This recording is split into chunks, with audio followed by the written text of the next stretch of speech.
আমরা কখনোই দুর্নীতিকে প্রশ্রয় দেইনি, দেব না। কি জানতে চাই?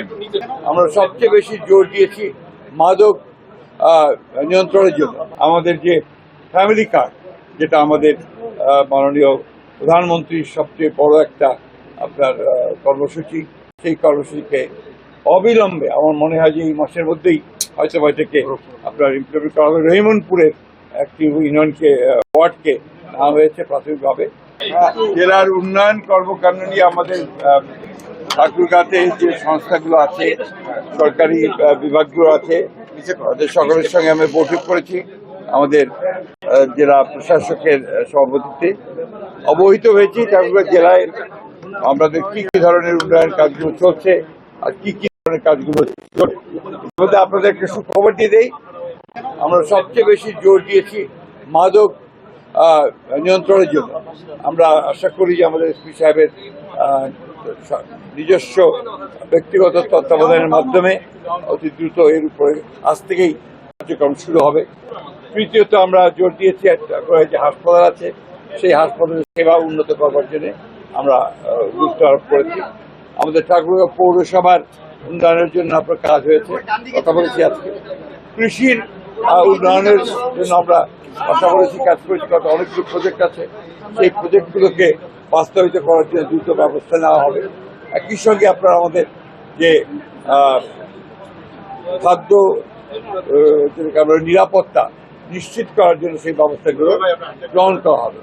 এছাড়াও আমরা আপনার মহিলাদের আপনার কর্মকর্মার যে সমস্ত উন্নয়ন কর্মসূচি আছে সেগুলোর ব্যাপারে কথা বলেছি। যুবকদের কাছে সেটা কথা বলেছি। আমাদের যে ফ্যামিলি কার্ড, যেটা আমাদের মাননীয় প্রধানমন্ত্রীর সবচেয়ে বড় একটা আপনার কর্মসূচি, সেই কর্মসূচিকে অবিলম্বে আমার মনে হয় যে এই মাসের মধ্যেই হয়তো এটাকে আপনার ইমপ্লিমেন্ট করা হবে। রহিমনপুরের একটি ইউনিয়নকে ওয়ার্ডকে নেওয়া হয়েছে প্রাথমিকভাবে। তবে আপনাদের জন্য একটা খারাপ খবর আছে যে আমাদের জেলা প্রশাসক আমাদের ছেড়ে চলে যাচ্ছেন ওনার ব্যক্তিগত সমস্যার কারণে। আমি ব্যক্তিগত মনে করি যে আমাদের জন্য অত্যন্ত প্রয়োজনীয় একজন সরকারি কর্মকর্তা ছিলেন। উনি থাকলে আমরা অনেক বেশি উপকৃত হতাম। আমরা আশা করব যে ভবিষ্যতে যিনি আসবেন তিনি একইভাবে ঠাকুরগাঁর উন্নয়নকে প্রাধান্য দিয়ে তিনি কাজ করবেন। এই হচ্ছে মোটামুটি। স্যার, একটা প্রশ্ন আছে, সেটি হলো দুর্নীতি নিয়ে প্রশ্ন করি। সেটি হচ্ছে, যেহেতু আপনি এই মন্ত্রণালয়ের দায়িত্বে আছেন, স্থানীয় সরকার মন্ত্রণালয়ে, ঠাকুরগাঁয়ের হচ্ছে বেশ কয়েকটি সংবাদ এটি কিন্তু জাতীয় গণমাধ্যমে বিভিন্ন সময় উঠে আসছে। তেমনি ঠাকুরগাঁয়ের এই ডিসি অফিসে চাকরি করত শহীদুল ইসলাম নামে একজন কর্মচারী, অফিস সহায়ক, সে কোটিপতি এখন। সেই জায়গা থেকে সরকারের যেই তৎকালীন আমলে সে কিন্তু এই সরকারি জমি দখল করে মানে কি ক্রয় করে সরকারের কাছে 3 গুণ দামে বিক্রি করেছে। এখনো কিন্তু মামলা আছে দুদকে, তাকে আবার বহাল তবিয়তে আনার জন্য চেষ্টা চলছে। এই ধরনের লোকগুলোকে কিভাবে জায়গা দেওয়া যায়?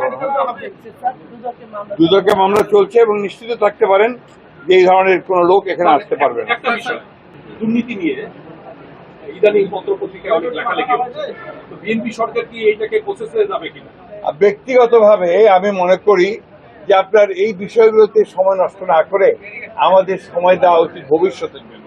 আমরা কত দ্রুত সামনের দিকে যেতে পারবো, দেশকে কি করে আপনার সত্যিকার অর্থে একটি সমৃদ্ধ অর্থনীতি পরিণত করতে পারবো, গণতান্ত্রিক প্রতিষ্ঠানগুলোকে শক্তিশালী করতে পারবো, সেই বিষয়গুলো আমাদের নজর দেওয়া উচিত। আর যার যেটা কাজ, দুদকের কাজ করবে, যারা দুর্নীতি করবে তাদের দেখার জন্য দুদক আছে, তারা দেখবেন, তাই না? আমরা কখনোই দুর্নীতিকে প্রশ্রয় দেইনি, দেব না। তিনটা আন্তনগর ট্রেন স্যার ঠাকুরগাঁয়ে চলে। আমরা 1.5 বছর আগে দেখেছিলাম যে বগিগুলো খুবই ভালো ছিল এবং পরিষ্কার পরিচ্ছন্ন ছিল। এখন স্যার 3টা বগি আবার দেখবেন যে সুন্দর হবে।